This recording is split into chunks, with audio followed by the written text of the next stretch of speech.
नमस्कार साथियों, आपके इस YouTube channel SB study point पर आपका एक बार फिर से स्वागत है। दोस्तों, इस चैनल पर दिखाए जाने वाले सभी वीडियोस आने वाली सभी परीक्षाओं जैसे UPPCS, UPSI, चकबंदी लेखपाल, CTET, UPTET, SSC एवं UPSSC के लिए अत्यंत उपयोगी हैं। दोस्तों, अभी तक भी आपने चैनल को सब्सक्राइब नहीं किया है तो पहले चैनल को सब्सक्राइब करें और बेल आइकन को दबाना ना भूलें, जिससे आने वाले वीडियोस का नोटिफिकेशन आप लोगों को प्राप्त होता रहे। दोस्तों, यह राष्ट्रपति से संबंधित तीसरा वीडियो है। राष्ट्रपति से संबंधित वीडियो के पहले और दूसरे भाग में हम राष्ट्रपति के संबंध में काफ़ी कुछ जान चुके हैं। इसके अलावा हमने दूसरे भाग में राष्ट्रपति को संविधान के अनुच्छेद 53 में दी गई शक्तियों के बारे में पढ़ा था।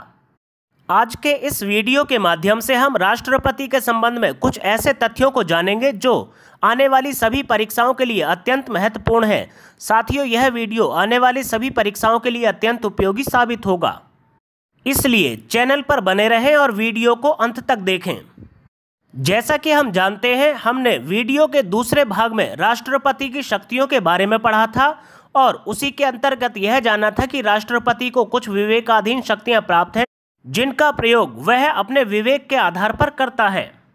पिछले वीडियो में हमने राष्ट्रपति की विवेकाधीन शक्तियों को संक्षेप में जाना था, लेकिन इस भाग में हम राष्ट्रपति की विवेकाधीन शक्तियों के बारे में विस्तार से जानने की कोशिश करेंगे। संविधान के अनुच्छेद 74 में राष्ट्रपति को सलाह और सहायता देने के लिए एक मंत्री परिषद के गठन का प्रावधान है, जिसके प्रधान भारत के प्रधानमंत्री होते हैं। 42वें संविधान संशोधन 1976 द्वारा अनुच्छेद 74 में संशोधन करके यह प्रावधान किया गया कि राष्ट्रपति मंत्री परिषद की सलाह के अनुसार कार्य करेगा। अर्थात इस संविधान संशोधन के द्वारा राष्ट्रपति को मंत्री परिषद की सलाह मानने के लिए बाध्य कर दिया गया। 44वें संविधान संशोधन 1978 द्वारा अनुच्छेद 74 में पुनः संशोधन कर यह प्रावधान किया गया कि राष्ट्रपति मंत्री परिषद की सलाह को एक बार पुनर्विचार के लिए वापस लौटा सकता है, किंतु पुनर्विचार के पश्चात दी गई सलाह को मानने के लिए वह बाध्य होगा। अर्थात पुनर्विचार के लिए भेजा गया यदि कोई विधेयक पुनः पारित होकर राष्ट्रपति के पास जाता है तो राष्ट्रपति उस पर अनुमति देने से इनकार नहीं कर सकते। संविधान के अनुच्छेद 75 के खंड 3 के अनुसार मंत्री परिषद लोकसभा के प्रति सामूहिक रूप से उत्तरदायी होगी, ऐसा कहा गया है। इस प्रकार राष्ट्रपति अपने सभी कार्य मंत्री परिषद की सलाह के अनुसार ही करता है और इसी कारण वह अपने किसी भी कार्य के प्रति उत्तरदायी नहीं होता। इसी कारण कुछ संविधान विशेषज्ञ भारत के राष्ट्रपति को नाम मात्र का प्रमुख, कठपुतली राष्ट्रपति या रबर की मोहर की संज्ञा प्रदान करते हैं। उपरोक्त सभी बातों से यह स्पष्ट है कि राष्ट्रपति मंत्रियों की सलाह के विरुद्ध कुछ नहीं कर सकता और ना ही मंत्रियों की सलाह के बिना कुछ कर सकता है। अतः इन सब बातों से यह भी कहा जा सकता है कि भारत के संविधान में राष्ट्रपति को किसी भी प्रकार की विवेकीय शक्ति प्रदान नहीं की गई है, किंतु वह संवैधानिक परंपरा के अनुसार निम्नलिखित शक्तियों का प्रयोग अपने विवेक से करता है। पहली, यदि लोकसभा चुनाव में खंडित जनादेश प्राप्त होता है तो राष्ट्रपति प्रधानमंत्री की नियुक्ति में अपने विवेक का प्रयोग करता है तथा सामान्यतः ऐसे दल या गठबंधन के नेता को सरकार बनाने के लिए आमंत्रित करता है जो उसकी राय में सदन में विश्वास मत हासिल कर सकता है। यदि कोई सरकार लोकसभा में अपना बहुमत खो देती है अथवा उसके विरुद्ध अविश्वास का प्रस्ताव पारित हो जाता है तो ऐसे समय में मंत्री परिषद लोकसभा के विघटन की सिफारिश करती है। तब भारत के राष्ट्रपति ऐसी सिफारिश को मानने के लिए बाध्य नहीं है, अर्थात ऐसे समय में वह अपने विवेक का प्रयोग कर सकते हैं। अगला, यदि किसी प्रधानमंत्री की आकस्मिक मृत्यु हो जाती है तो ऐसे समय में भारत के राष्ट्रपति अपने विवेक से सत्ताधारी पार्टी के किसी व्यक्ति को प्रधानमंत्री नियुक्त कर सकते हैं। आगे देखते हैं, यदि मंत्री परिषद ने अपना विश्वास मत खो दिया है किंतु वह त्यागपत्र देने को तैयार नहीं है तो ऐसे समय में भारत के राष्ट्रपति अपने विवेक से सरकार को बर्खास्त कर सकते हैं। भारत का राष्ट्रपति जेबी वीटो का प्रयोग करते हुए भी अपने विवेक का प्रयोग करता है, क्योंकि वह अपने विवेक से ही विधेयक पर अनुमति देने या न देने का विचार करता है या पुनर्विचार के लिए वापस भेजने का निर्णय करता है। भारत का राष्ट्रपति अनुच्छेद 86(2) के तहत संसद को संदेश भेज सकता है। इस प्रकार संदेश भेजने की यह शक्ति राष्ट्रपति की विवेकाधीन शक्ति है। आइए अब जानते हैं राष्ट्रपति के विशेष अधिकारों को। भारतीय संविधान के अनुच्छेद 361 के अनुसार भारत के राष्ट्रपति को कुछ विशेष अधिकार प्रदान किए गए हैं जो निम्नलिखित हैं। राष्ट्रपति को अपने पदीय कर्तव्यों के निर्वहन में किए गए कार्यों के लिए किसी न्यायालय में उत्तरदायी नहीं ठहराया जा सकता। राष्ट्रपति के विरुद्ध उसकी पदावधि के दौरान कोई भी दंडिक कार्यवाही न तो संस्थित की जाएगी और न ही चालू रखी जाएगी। राष्ट्रपति के विरुद्ध उनकी पद अवधि के दौरान उनकी गिरफ्तारी या कारावास के लिए किसी न्यायालय द्वारा कोई आदेशिका जारी नहीं की जा सकती। साथियों, अब जानते हैं राष्ट्रपति को प्राप्त होने वाले वेतन एवं भत्तों के बारे में। 2017 तक भारत के राष्ट्रपति को केवल 1.5 लाख रुपए मासिक वेतन प्राप्त होता था, लेकिन 2017 में इसे बढ़ाकर 5 लाख रुपए प्रतिमाह किया गया। इसके अलावा भारत के राष्ट्रपति को रहने के लिए आवास एवं एक लग्जरी गाड़ी भी प्रदान की गई है। राष्ट्रपति के जीवन साथी को भी हर महीने 30,000 रुपये सेक्रेटरियल असिस्टेंट के तौर पर प्राप्त होते हैं। आइए अब जानते हैं राष्ट्रपति से संबंधित कुछ विशिष्ट तथा महत्वपूर्ण तथ्यों को। आपको बता दें, ये सभी तथ्य आने वाले सभी परीक्षाओं के लिए अत्यंत महत्वपूर्ण हैं। वर्तमान राष्ट्रपति के रूप में निर्वाचित होने वाले राष्ट्रपति श्री रामनाथ कोविंद भारत के 14वें राष्ट्रपति हैं। 12वें राष्ट्रपति के रूप में निर्वाचित होने वाली श्रीमती प्रतिभा देवी सिंह पाटिल भारत की प्रथम महिला राष्ट्रपति थीं। श्री नीलम संजीव रेड्डी भारत के ऐसे राष्ट्रपति रहे जो लोकसभा के अध्यक्ष भी थे। भारत में कार्यकारी राष्ट्रपति के रूप में वीवी गिरी, एम हिदायतुल्ला एवं बीडी जत्ती ने कार्य किया है। ऐसे व्यक्ति जो राष्ट्रपति की आकस्मिक मृत्यु के बाद या इस्तीफा देने के बाद उनके पद को संभालते हैं, उन्हें कार्यकारी राष्ट्रपति के रूप में जाना जाता है। राष्ट्रपति के रूप में सबसे लंबे समय तक कार्य करने वाले राष्ट्रपति डॉक्टर राजेंद्र प्रसाद थे, जिन्होंने 1950 से 1962 तक यह पद संभाला था, जबकि सबसे कम अवधि के लिए डॉक्टर जाकिर हुसैन ने इस पद को संभाला था। वह केवल 1 वर्ष 11 दिन तक ही भारत के राष्ट्रपति रहे। भारतीय गणतंत्र में एकमात्र निर्विरोध निर्वाचित होने वाले राष्ट्रपति नीलम संजीव रेड्डी थे, जिन्होंने 1982 में निर्विरोध राष्ट्रपति के रूप में शपथ ली थी। कोई ऐसा व्यक्ति जिसके विरुद्ध कोई उम्मीदवार न हो, ऐसे निर्वाचित होने वाले व्यक्ति को निर्विरोध निर्वाचित कहा जाता है। इसके अलावा नीलम संजीव रेड्डी अब तक के सबसे कम उम्र के राष्ट्रपति भी रहे।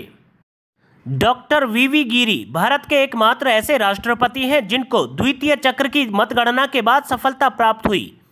वह सबसे कम मतों के अंतर से 50.2% से जीतने वाले राष्ट्रपति भी हैं।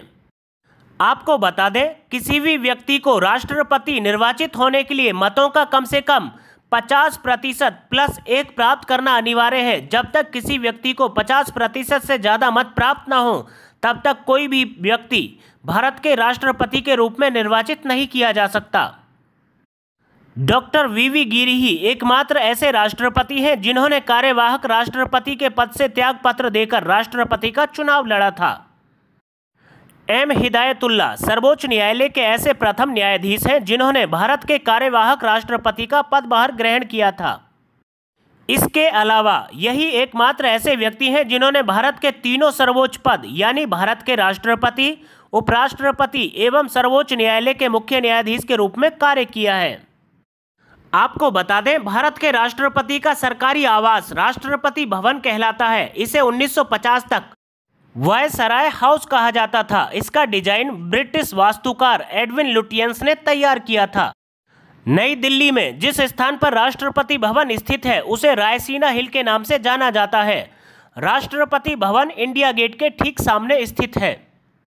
आइए एक नज़र भारत के राष्ट्रपतियों तथा उनसे संबंधित महत्वपूर्ण तथ्यों पर डालते हैं। डॉक्टर राजेंद्र प्रसाद ये 26 जनवरी 1950 से 13 मई 1962 तक भारत के राष्ट्रपति रहे। ये भारत के प्रथम राष्ट्रपति थे तथा सबसे अधिक लंबे समय तक भारत के राष्ट्रपति रहे। डॉक्टर एस राधाकृष्णन ये 13 मई 1962 से 13 मई 1967 तक भारत के राष्ट्रपति रहे। इनके जन्म दिवस 5 सितंबर को हम सभी शिक्षक दिवस के रूप में मनाते हैं। डॉक्टर जाकिर हुसैन ये 13 मई 1967 से 3 मई 1969 तक भारत के राष्ट्रपति रहे। ये भारत के प्रथम मुस्लिम राष्ट्रपति एवं सबसे कम अवधि वाले राष्ट्रपति थे। इनकी मृत्यु कार्यकाल के दौरान हो गई। वीवी गिरी ये 3 मई 1969 से 20 जुलाई 1969 तक भारत के प्रथम कार्यवाहक राष्ट्रपति रहे। एम हिदायतुल्ला ये 20 जुलाई 1969 से 24 अगस्त 1969 तक भारत के एकमात्र मुख्य न्यायाधीश कार्यवाहक राष्ट्रपति रहे। वीवी गिरी ये 24 अगस्त 1969 से 24 अगस्त 1974 तक भारत के राष्ट्रपति रहे। आपको बता दें, अब तक के राष्ट्रपति चुनावों में यही एकमात्र चुनाव था जब राष्ट्रपति के चयन के लिए दूसरे दौर की गणना करानी पड़ी। फखरुद्दीन अली अहमद ये 24 अगस्त 1974 से 11 फरवरी 1977 तक भारत के राष्ट्रपति के रूप में कार्यरत रहे और इनकी मृत्यु भी कार्यकाल के दौरान हो गई। बीडी जत्ती ये 11 फरवरी 1977 से 25 जुलाई 1977 तक भारत के कार्यवाहक राष्ट्रपति के रूप में कार्यरत रहे। नीलम संजीव रेड्डी ये 25 जुलाई 1977 से 25 जुलाई 1982 तक भारत के राष्ट्रपति रहे। ये सबसे कम उम्र के एवं एकमात्र निर्विरोध राष्ट्रपति निर्वाचित हुए। ज्ञानी जैल सिंह ये 25 जुलाई 1982 से 25 जुलाई 1987 तक भारत के राष्ट्रपति रहे। ये भारत के प्रथम सिख राष्ट्रपति थे।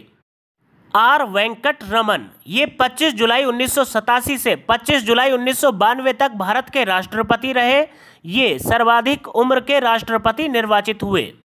डॉक्टर शंकर दयाल शर्मा ये 25 जुलाई 1992 से 25 जुलाई 1997 तक भारत के राष्ट्रपति के रूप में कार्यरत रहे। डॉक्टर के आर नारायणन ये जुलाई 1997 से जुलाई 2002 तक भारत के राष्ट्रपति के रूप में कार्यरत रहे। डॉक्टर APJ अब्दुल कलाम ये जुलाई 2002 से जुलाई 2007 तक भारत के राष्ट्रपति रहे। ये राष्ट्रपति बनने वाले प्रथम वैज्ञानिक भी थे। आपको बता दें, डॉक्टर APJ अब्दुल कलाम भारत के सबसे अधिक मत प्राप्त करने वाले राष्ट्रपति भी थे। श्रीमती प्रतिभा देवी सिंह पाटिल ये जुलाई 2007 से 25 जुलाई 2012 तक भारत की प्रथम महिला राष्ट्रपति के रूप में कार्यरत रहीं। डॉक्टर प्रणब मुखर्जी ये 25 जुलाई 2012 से 25 जुलाई 2017 तक भारत के राष्ट्रपति रहे और इन्हीं के कार्यकाल में संपूर्ण देश में GST लागू हुआ। डॉक्टर रामनाथ कोविंद ये 25 जुलाई 2017 से वर्तमान तक भारत के राष्ट्रपति हैं। साथियों, आपको बता दें, रामनाथ कोविंद व्यक्तिगत रूप से भारत के 17वें राष्ट्रपति हैं तथा ये क्रम अनुसार भारत के 14वें राष्ट्रपति हैं। दोस्तों, आज के लिए इतना ही। वीडियो कैसा लगा हमें कमेंट बॉक्स में ज़रूर बताएं और अभी तक भी आपने चैनल को सब्सक्राइब नहीं किया है तो पहले चैनल को सब्सक्राइब करें और दोस्तों के साथ शेयर करना ना भूलें। वीडियो को अंत तक देखने के लिए आप सभी का धन्यवाद। घर पर रहिए, स्वस्थ रहिए। Thank you so much.